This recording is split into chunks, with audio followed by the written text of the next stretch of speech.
வணக்கம். அடுத்து இந்த வீடியோ நான் பார்க்கணும்னா அதே தான்.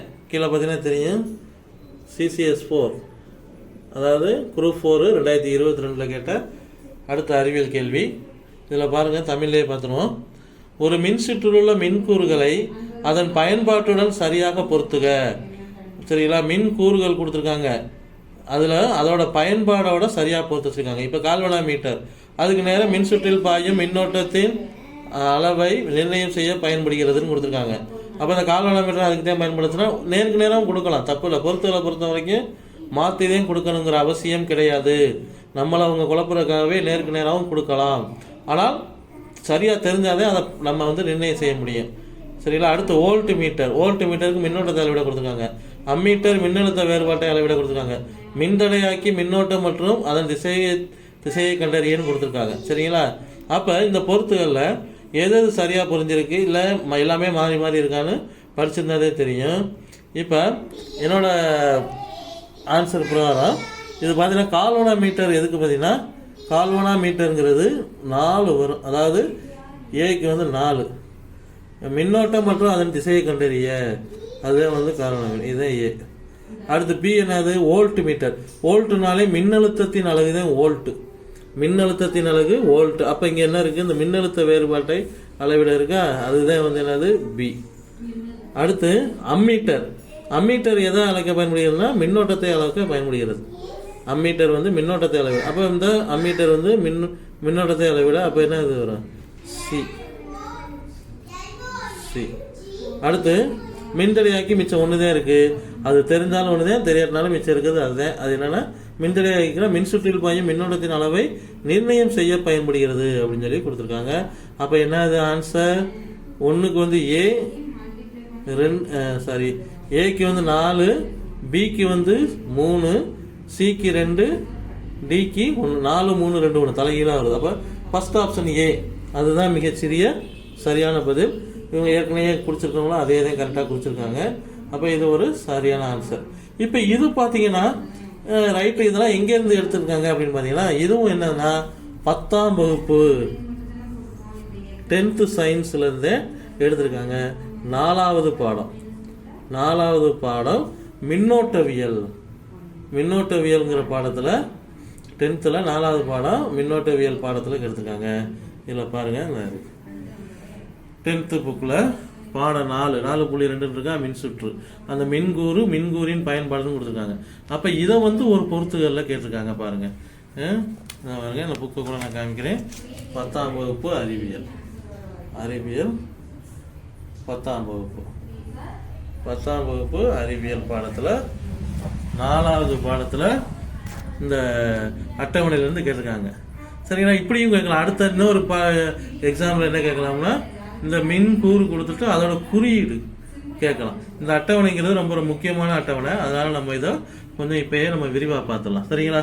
இப்போ மின்கூறில் ஃபர்ஸ்ட் பாருங்க, மின்தடையாக்கியோட பயன்கள் என்னன்னு பார்த்தீங்கன்னா, மின் சுற்றில் பாயும் மின்னோட்டத்தின் அளவை நிர்ணயம் செய்ய பயன்படுகிறது. மின்தடையாக்கியோட பயன் என்னது? மின் சுற்றில் பாயும் மின்னோட்டத்தின் அளவை நிர்ணயம் செய்ய பயன்படுகிறது. இது நம்ம பொறுத்துகளை கேட்டிருந்தாங்க. சரிங்களா? இந்த மின்தடையாக்கியோட சிம்பிள் பார்த்தீங்கன்னா இப்படி தான் இருக்கும். சரிங்களா? பாருங்க, மின்தடையாக்கியோட சிம்பிள் இந்த மாதிரி தான் இருக்கும். ஃபர்ஸ்ட் உள்ளது. அடுத்து 2வது பாருங்க, மின்தடை மாற்றி. ஃபர்ஸ்ட் இது மின்தடையாக்கி, 2வது கொடுத்துருக்கிறது மின்தடை மாற்றி. இது நம்ம இப்போ எக்ஸாமில் கேட்கல, இருந்தாலும் இது அடுத்த தேர்வில் விட கேட்கலாம். அப்போ அதோட பயன்கள் என்னென்னா, மின்னோட்டத்தின் அளவை தேர்ந்தெடுக்க பயன்படுகிறது. மின்னோட்டத்தோட அளவை தேர்ந்தெடுக்க பயன்படுகிறது. இதோட மின்தடை மாற்றியோட குறியீடு பார்த்தீங்கன்னா பாருங்க, மின்தடை மாற்றியோட குறியீடு பார்த்தீங்கன்னா இந்த மாதிரி இருக்குது. 2வது உள்ளது. அதாவது மின்தடை மாற்றியோட குறியீடு என்னது?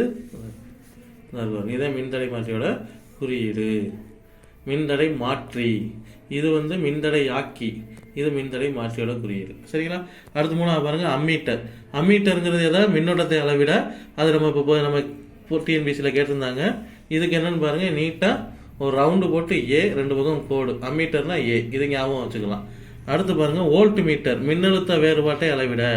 வோல்ட் மீட்டர் எதுக்கு பயன்படுகிறது? மின்னழுத்த வேறுபாட்டை அளவிட பயன்படுகிறது. அதுக்கு அதே மாதிரி தான் ஏ பார்த்தோமா அம்மீட்டருக்கு, அது மாதிரி வோல்ட் மீட்டருக்கு என்னது? இங்கே வட்டத்துக்குள்ளே வி இருக்கும், அவ்வளோதான்.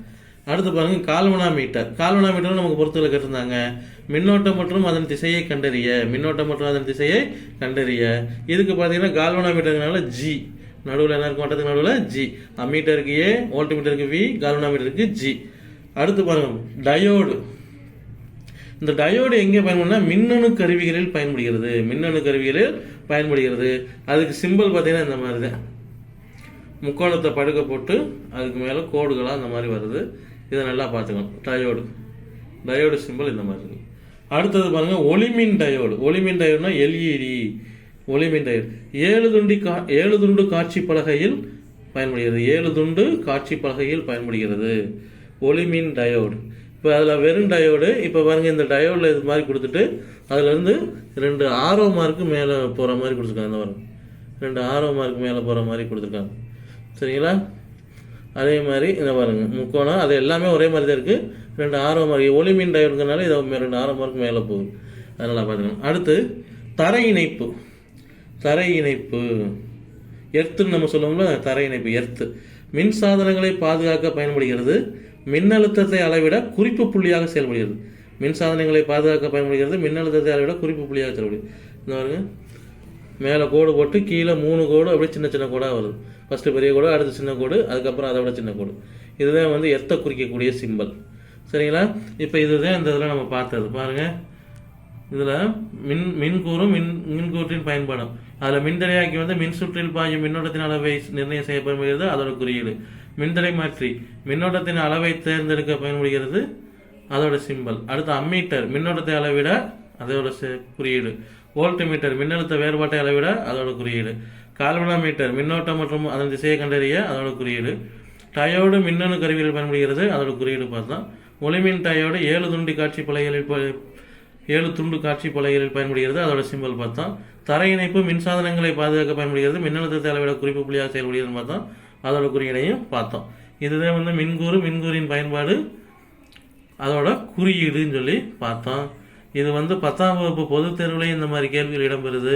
அந்த மாணவர்களுக்கும் இது உதவும். உங்களுக்கு தெரிஞ்சு யாராவது 10ஆம் வகுப்பு பொதுத் தேர்வு எழுதினாங்கன்னா இந்த வீடியோவை ஷேர் பண்ணுங்கள். இது மட்டும் இல்லை, நம்ம போடக்கூடிய 10ஆம் வகுப்பு சம்மந்தப்பட்ட பாடத்தில் சம்மந்தப்பட்ட இப்போ கேட்ட சயின்ஸ் அனைத்து வீடியோக்களையும் அவர்களுக்கும் அனுப்பி வச்சிங்கன்னா அவங்களுக்கு பொதுத் தேர்வுக்கு உதவியாக இருக்கும். மற்றபடி நம்ம சயின்ஸில் பாருங்கள், டிஎன்பிசியில் 10ஆம் வகுப்புலேருந்து எத்தனை கேள்வி கேட்குறேன் இன்னும் இருக்குது. தொடர்ச்சியாக நம்ம சேனலில் தொடர்ந்து அப்லோட் செய்ய போகிறேன். பார்த்து பயன்பெற கேட்டுக்கொள்கிறேன். வாழ்த்துக்கள். வணக்கம்.